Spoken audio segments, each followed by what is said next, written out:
poll tonight shows the top two candidates in this year's governor's race right now are both Republicans. And that set of a panic alarm at the state Democratic headquarters with the primary election just 10 weeks away. CBS LA political reporter Tom Wade is live in our newsroom with the word there's a lot of Democratic infighting over this race, Tom.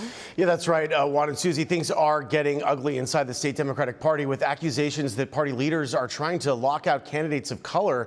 Meanwhile, recent polling shows Republicans appear united behind their candidates who have a shot at claiming the top two spots in the primary, which means there would be no Democrats on the ballot in the general election.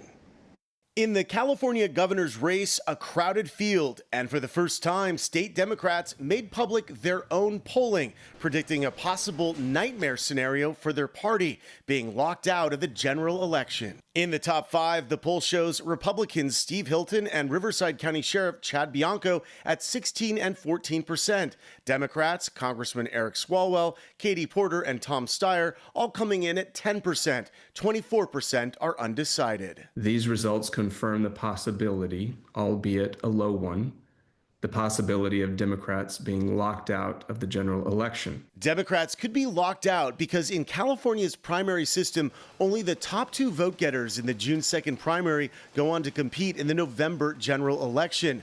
The poll mirrors the results from a host of other recent polls, which is why the state Democratic Party is taking the unprecedented step to commission a series of polls costing hundreds of thousands of dollars to pressure candidates with low poll numbers to drop out. I want to ensure that everybody has the information that they need to assess the viability of their campaign in this moment. Democrats polling under 5%, like Javier Becerra, Tony Thurmond, or Betty Yee, have so far rejected calls to leave the race. The candidates even lashing out at party leaders for calling on only candidates of color to drop out. Tensions exploded even further this week when USC canceled a scheduled debate because of accusations of discrimination, as only higher polling and fundraising white candidates were invited to participate.